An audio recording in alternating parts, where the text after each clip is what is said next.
그날 아이가 집에 돌아와 조용히 제 방을 둘러보다가 낡은 약봉지 하나를 집어들었습니다. 엄마 이걸 왜 이제야 말했어요? 아들의 목소리는 평소처럼 단단한 듯 하면서도 어딘가 떨리고 있었습니다. 저는 무슨 말을 해야 할지 몰라 잠시 그 자리에서 굳어버렸습니다. 그동안 눌러두었던 감정이 그 짧은 순간에 한꺼번에 올라와 눈시울이 뜨거워졌습니다. 이 이야기는 어쩌면 여러분도 한 번쯤 겪었을지 모를 그런 이야기입니다.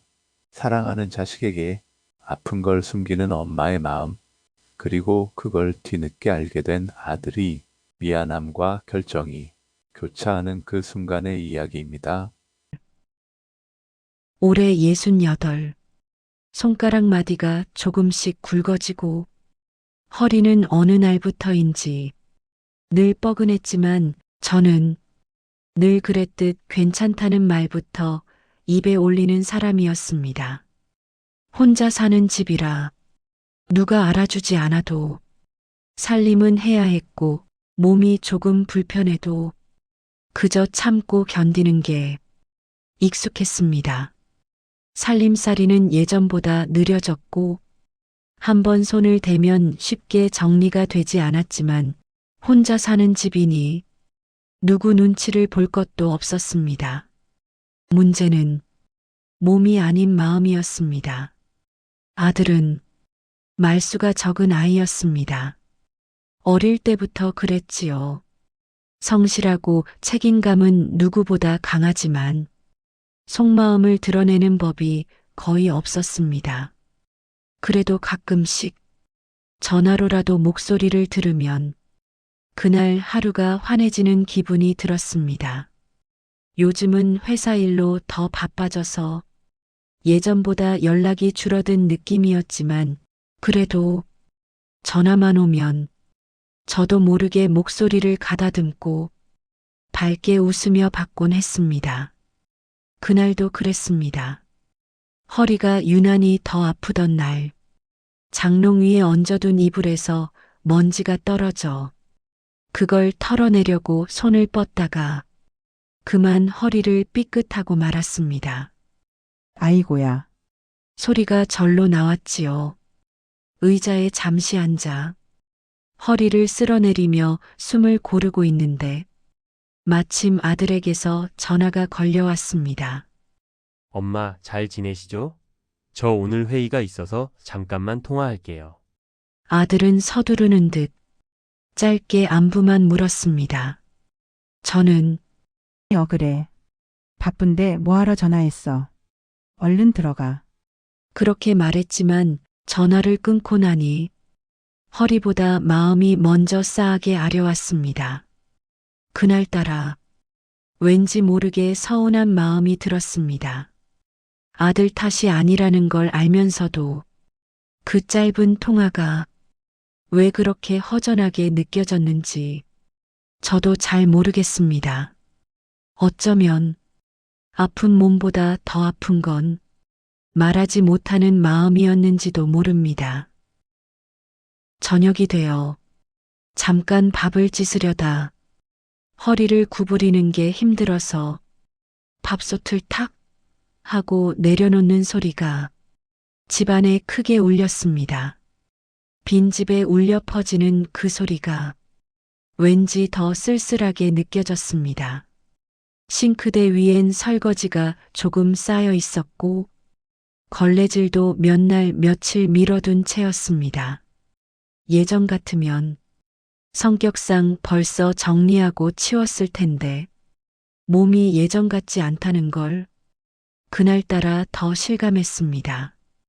거실 창문 너머로 저녁 햇살이 비스듬히 들어오고 먼지가 햇빛 사이로 날아다니는 걸 보며 문득 아들 얼굴이 떠올랐습니다.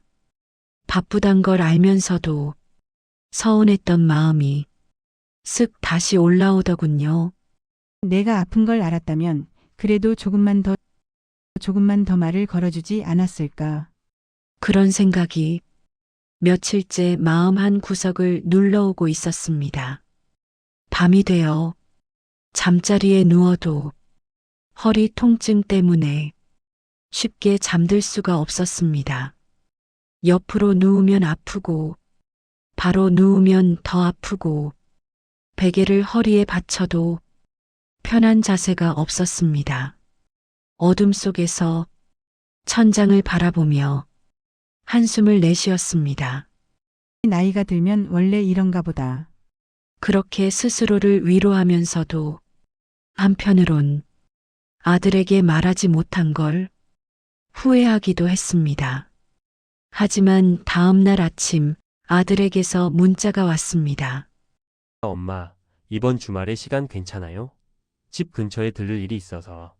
저는 반가운 마음이 들었지만 또 한편으론 이상하게 아프다는 말을 다시 꺼낼 수가 없더군요. 괜히 걱정시킬까봐, 바쁘다는 아이한테 혹시나 부담이 될까봐. 그래, 와라. 엄마가 맛있는 거 해줄게. 그렇게 답장을 보내고 나서 왠지 모르게 가슴 한켠이 답답했습니다. 그렇게 말하지 못한 채 서로의 마음이 조금씩 엇갈리기 시작했습니다. 저는 아들이 바빠서 이 사실을 모르고 있는 걸 이해했지만 또 한편으로는 그날 왜 나한테 조금만 더 물어봐 주지 않았을까? 그 생각이 자꾸만 가슴에 남아 있었습니다. 그렇게 아들과 제 사이에 말로 설명되지 않은 오해가 조용히 자리 잡기 시작했습니다. 주말 아침 아들이 집에 도착했습니다. 문 열리는 소리와 함께 엄마, 저 왔어요. 하는 목소리가 들리자 오랜만에 마음이 밝아졌습니다. 하지만 허리 통증은 여전히 고개를 들고 있었습니다. 저는 아플 때마다 벽을 잠깐 잡고 몸을 바르게 세우는 버릇이 있는데 그 순간 아들이 부엌으로 들어오는 발소리가 들렸습니다. 저는 재빨리 벽에서 손을 떼고 아무렇지 않은 척 허리를 펴고 서 있었습니다. 엄마, 어디 불편해요? 아들이 물었습니다. 저는 괜히 아무렇지 않은 척 하려고 너무 빠르게 고개를 저어버렸습니다. 아니야. 너 오는 시간 맞추려고 부지런히 좀 움직였더니 그냥 좀 숨이 찬 거야. 아들은 제가 숨을 고르는 모습을 보고 눈을 좁혔습니다. 하지만 저는 그 눈빛을 보자 왠지 모르게 더 숨기고 싶어졌습니다. 얘가 걱정할까봐. 그 이유가 그날따라 더 크게 느껴졌습니다. 아들은 싱크대 위에 조금씩 쌓인 설거지를 보고 말없이 앞치마를 집어들었습니다. 엄마, 이건 제가 할게요. 그런데 그 말이 이상하게 들렸습니다. 아들이 저를 챙겨준다는 느낌보다 제가 제대로 못하고 있다는 생각이 불쑥 들었습니다. 아니야, 됐어. 내가 오랜만에 왔는데 무슨 설거지야. 제가 너무 빠르게 마치 쏘아붙이듯 말해버렸습니다. 아들은 잠시 멈춰서서 저를 바라봤습니다. 엄마, 괜찮아요? 뭔가 예전 같지 않은데. 그 말이 괜히 가슴 한쪽을 톡하고 건드렸습니다. 예전 같지 않다. 사실 그 말이 너무 정확해서 더 숨기고 싶은 마음이 들었습니다. 그래서 저는 괜히 화난 것처럼 말했습니다. 사람이 좀 지쳤다고 그렇게 보일 수도 있는 거지. 괜찮다니까 괜찮아. 아들은 입술을 꾹 다물었습니다. 아무 말 없이 설거지를 다시 보더니 부드러운 목소리로 말했습니다. 그럼 조금만 쉬세요, 엄마. 그 다정한 말조차 그 순간에는 서운함을 덮지 못했습니다. 왜 그날 조금 더 물어봐 주지 않았을까? 그 생각이 차갑게 자리 잡았기 때문입니다. 점심을 먹고 아들이 잠시 거실에 앉아 휴대폰을 보며 쉬고 있을 때 저는 부엌에서 그릇을 옮기다가 허리를 삐끗하며 잠깐 신음소리를 냈습니다. 야, 아들이 바로 고개를 들었습니다. 엄마? 지금 아픈 거 맞죠? 저는 얼떨결에 허리를 잡은 손을 급히 내려버렸습니다. 아니야, 아니야. 그냥 살짝 욱한 것뿐이야. 아들은 자리에서 벌떡 일어나더니 제 앞에 서서 말했습니다. 엄마, 며칠 전에도 목소리가 안 좋았어요. 그날도 무슨 말 하려다가 그냥 전화를 끄는 것 같았고. 그 말에 가슴이 순간 멈춘 것처럼 느껴졌습니다. 아무것도 아니야. 저는 다시 말했습니다. 조금 더 강한 목소리로. 그러자 아들이 살짝 떨리는 목소리로 물었습니다. 왜 저랑 말 안 해요, 엄마? 그 한마디가 머리를 망치로 한 대 맞은 듯 가슴속으로 파고들었습니다. 잠깐 말문이 막혀 숨을 고르는데 아들의 표정에는 서운함과 걱정이 겹쳐 보였습니다. 저는 결국 그 자리에서 고개를 돌리고 조용히 말했습니다. 너 바쁠까 봐. 괜히 말해서 뭐 하나 싶어서. 말하고 나니 가슴이 쿵 하고 내려앉았습니다. 너무 오래 품었던 마음을 그제야 내뱉은 것 같아 눈물이 올라왔습니다. 아들은 제 표정을 보고 말을 잇지 못했습니다. 그 순간 우리 둘 사이에 말로 설명할 수 없는 조용한 틈이 길게 흘렀습니다. 고요한 집 안에 시계 초침 소리만 또각또각 울렸습니다. 저는 잠깐 안방으로 들어가 허리에 파스를 붙였습니다. 문을 닫고 혼자 앉아 있으니 아들이 걱정스러운 얼굴로 거실에서 서성이는 소리가 문 너머로 들렸습니다. 내가 괜히 서운해서 아픈 티도 못 내고 얘한테 더 숨기고 있었던 걸까? 그런 생각이 조용히 마음속에서 울렸습니다. 그 순간 제가 파스를 붙이다가 헛손질하며 약봉지를 떨어뜨리고 말았습니다. 바닥에 탁 하고 떨어지는 소리가 작게 울렸습니다. 저는 허리를 조금씩 굽혀 약봉지를 주우려 했지만 손이 제대로 닿지 않았습니다. 허리를 더 숙이려니 통증이 다시 밀려왔습니다. 그때 문이 살짝 열리고 아들이 조용히 말했습니다. 엄마 괜찮아요? 저는 놀라 얼른 자세를 다시 잡았습니다. 하지만 아들은 이미 바닥에 떨어진 약봉지를 보고 있었습니다. 그 시선에는 놀람과 미안함과 뭔가 복잡한 표정이 섞여 있었습니다. 아들은 바닥에 떨어진 약봉지를 천천히 주워들었습니다. 그리고 그 종이봉투 위에 적힌 글자를 한참 동안 말없이 바라보고 있었습니다. 이게 허리 약이네요. 그 말투는 나지막했지만 분명 떨리고 있었습니다. 저는 한순간 숨이 멈춘 듯 그 자리를 움직이지 못했습니다.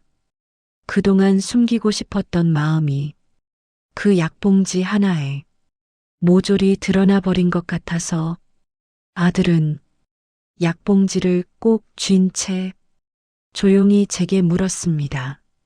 엄마, 이걸 얼마나 참고 있었어요? 저는 괜히 웃는 척하며 말했습니다. 에이, 별거 아니야. 나이 들면 원래 그래. 요즘 누구 허리 안 아프니? 그 말은 너무 익숙한 변명이었습니다. 저 자신의 마음을 덮어두기 위한 말. 하지만 아들은 그 말에 고개를 천천히 저었습니다. 엄마, 저는 아무것도 몰랐어요. 아들의 손끝이 살짝 떨리는 게 보였습니다. 그 모습을 보자 제가 붙들고 있던 마음도 조용히 흔들리기 시작했습니다. 아들은 약봉지를 제 손에 천천히 쥐어 주었습니다. 엄마 왜 말 안 했어요? 저 바쁠까 봐요? 저는 고개를 숙이고 가볍게 숨을 들이마셨습니다. 그래. 내가 바쁜데 괜히 말해서 걱정만 늘리면 어떡하나 싶더라. 내 삶도 힘든데 내가 뭐라도 보태주는 것도 아닌데. 말을 잇는 동안 목소리가 조금씩 갈라졌습니다. 그리고 그날 내가 통화도 짧게 했잖아. 바쁜가 싶어서 그냥 말할 타이밍을 놓쳤어. 아들은 제 앞에 조용히 앉아 제 말을 끊지 않고 끝까지 들었습니다. 그리고 천천히, 아주 천천히 제 손등을 덮어주었습니다. 엄마, 바쁘다고 해서 엄마 아픈 걸 몰라도 된다는 뜻은 아니에요. 그 말이 참 이상하게 가슴을 아리게 만들었습니다. 눈물이 천천히 볼을 타고 흘러내렸습니다. 참으려 해도 더 이상 참을 수가 없었습니다. 아들은 제 눈물을 보고 자신도 눈시울이 붉어지는 걸 애써 참으며 제 손을 꼭 잡았습니다. 엄마가 힘들면 그냥 말해줘요. 말만 하면 제가 아니라도 방법이 있잖아요. 엄마 사는 동네에 도와줄 곳도 많고 제가 시간 낼 수도 있고. 저는 한참 동안 그 손을 바라보았습니다. 따뜻한 손, 어느새 제 손보다 더 큰 그 손, 내가 힘들까봐 내가 더 참아버렸네. 그 말에 아들은 짧게 숨을 들이마신 뒤 부드럽게 말했습니다. 엄마, 제가 엄마한테 힘이 되고 싶어요. 그건 지금도 앞으로도 변하지 않아요. 그 순간 가슴 한켠에서 오래 눌러두었던 감정이 조용히 풀어졌습니다.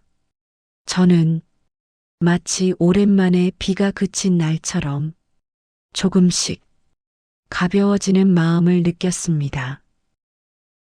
아들은 싱크대 위에 쌓인 설거지를 다시 바라보더니 이번엔 제 눈치를 보지 않고 앞치마를 들었습니다. 엄마, 오늘은 제가 해드릴게요. 쉬세요.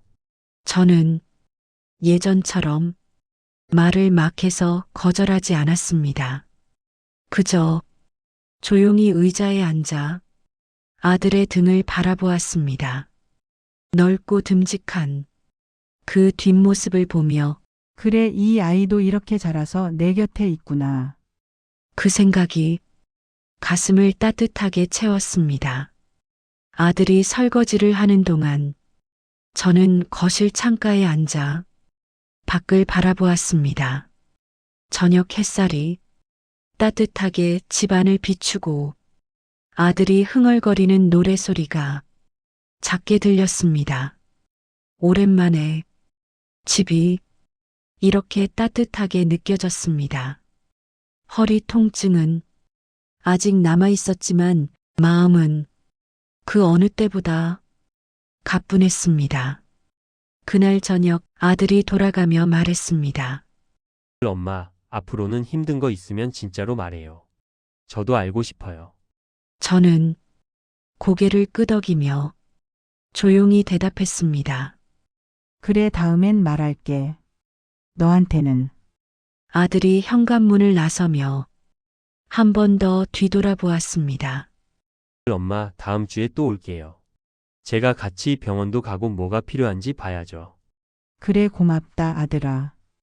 문이 닫히고 난 뒤에도 아들의 따뜻한 말이 집안에 오래도록 머물러 있었습니다. 저는 방 안에 홀로 앉아 창밖을 바라보며 조용히 생각했습니다. 그동안 혼자 견디는 게 자식에 대한 사랑이라고 생각했습니다. 걱정 끼치지 않는 게 좋은 부모의 모습이라고 믿었습니다. 하지만 오늘 깨달았습니다. 진짜 사랑은 혼자 참는 게 아니라 서로의 마음을 나누는 것이라는 걸, 아픔도 외로움도 걱정도 그 모든 것을 함께 나눌 때 비로소 우리는 더 가까워질 수 있다는 걸. 그날 이후 아들과 제 사이는 조금 더 가까워졌습니다. 말은 서툴렀지만 마음만은 조용히 따뜻하게 이어지고 있었습니다. 아들은 약속대로 다음 주에 다시 왔고 함께 병원에도 갔습니다. 의사 선생님은 심각한 건 아니지만 꾸준히 관리해야 한다고 말씀하셨습니다. 아들은 제 옆에서 의사 선생님 말씀을 하나하나 메모하며 들었습니다. 그 모습이 얼마나 든든하던지 병원을 나오며 아들이 말했습니다. 엄마, 이제부터는 제가 자주 연락할게요. 매일은 못해도 일주일에 2~3번은요. 그래도 되겠니? 바쁜데. 엄마가 더 중요하죠. 그리고 엄마 목소리 들으면 저도 좋아요. 그 말에 가슴이 또 한 번 뭉클해졌습니다. 여러분, 이 이야기는 어쩌면 우리 모두의 이야기일지도 모릅니다. 나이가 들면 자식에게 짐이 될까 아픔을 숨기고 자식들은 괜찮다는 말만 믿으며 바쁜 일상을 살아가죠. 하지만 진짜 사랑은 혼자 버티는 것이 아니라 서로의 마음을 나누는 데서 시작됩니다. 혹시 부모님께 혹은 자식에게 못다 한 말이 있으신가요? 너무 늦기 전에 괜찮아라는 말 뒤에 숨은 진짜 마음을 한번 꺼내보시길 바랍니다. 그 작은 용기가 가족 사이의 거리를 조금 더 가깝게 만들어줄 겁니다. 오늘 하루 사랑하는 사람에게 전화 한 통 걸어보세요. 잘 지내? 요즘 어디 불편한 데 없어? 그 한마디가 누군가에게는 큰 위로가 될 수 있습니다. 그리고 이런 이야기들이 마음에 남으셨다면 구독과 좋아요로 조용히 응원해 주시면 감사하겠습니다.